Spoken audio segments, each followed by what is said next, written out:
আসসালামু আলাইকুম everyone, welcome back to my channel. আপনারা সবাই কেমন আছেন? আলহামদুলিল্লাহ আমি ভালো আছি।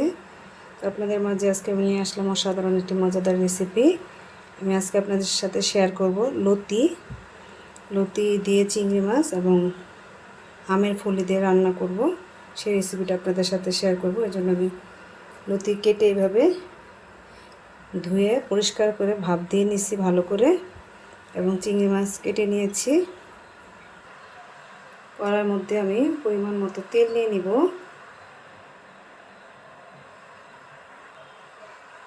নিয়ে নিব 1 টেবিল চামচ পরিমাণ পেঁয়াজ বাটা। আমি হচ্ছে হাফ 4 চামচ আদা রসুন বাটা। এখানে যেহেতু চিংড়ি মাছ এখানে আদা রসুনটা কম দিব।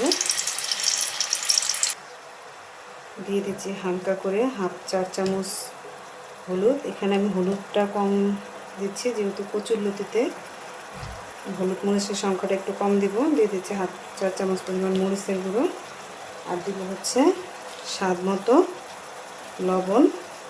এখন মশলাটাকে আমি ভালো করে একটু কষিয়ে নিব। মশলাটা তেলের মধ্যে ভালো করে একটু ভেজে নিলাম। হালকা মশলা দিয়ে লতিটা রান্না করব। হালকা মশলা দিয়ে লতি রান্না করলে তো টেস্টটাই অন্যরকম হয়, দেখতেও সুন্দর লাগে, লোভনীয় লাগে। দিয়ে দিব হালকা করে একটু পানি দিয়ে আবার একটু কষিয়ে নেব। মশলা থেকে তেলটা ছেড়ে দিচ্ছে। এখন হাফ 4 চামচ ধনিয়ার গুঁড়ো দিয়ে দিব।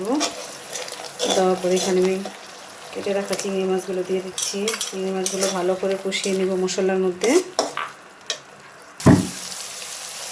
ভালো করে কষানো হয়ে গেছে মাছগুলো। এখানে আমি লতি সিদ্ধ করে রাখা লতিগুলো দিয়ে দিচ্ছি। দিয়ে ভালো করে একটু নেড়ে চেড়ে দেবো। এটা অল্প সময়ের মধ্যে রান্না করা যায়। তো আমার মতো এইভাবে কারা লতি রান্না করে বাসায় খাইছেন অবশ্যই কমেন্টে জানাবেন। আর কখন যদি করে এইভাবে রান্না করে না খেয়ে থাকেন একবার হলে ট্রাই করে দেখবেন। আর কার কার আপনাদের লতিটা পছন্দ অবশ্যই বলবেন। এখন দিয়ে দিচ্ছি হচ্ছে ধুয়ে রাখছিলাম যে আমের ফলিগুলো, ওগুলো অবশেষে রান্না হয়ে গেছে। লতি পাতুরি, চিংড়ি মাছ দিয়ে আমের ফলি দিয়ে লতির পাতুরি করলাম। এতক্ষণ ধৈর্য ধরে যারা যারা আমার এই ভিডিওটা দেখছেন, ভালো লেগে থাকলে একটা লাইক দিয়ে দেবেন।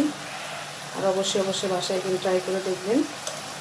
এখন আমি এটা চুলা থেকে নামিয়ে নিব। খুব অল্প সময়ের মধ্যে ঝটপট করে লতি পাতুরিটা করে ফেললাম। দেখেন কত সুন্দর হয়েছে, কালারটা সবুজে আছে। এবং আমি এটা মধ্যে পানি অ্যাড করিনি, আমি একেবারে ডিম করে চুলা দিয়ে একটু ঢেকে ঢেকে আমি বারবার নাড়াচাড়া দিয়ে দিছি। এখন এটা কমপ্লিট হয়ে গেছে, নামিয়ে নেব। আমি পরিবেশন করে নিলাম লতি পাতুরি।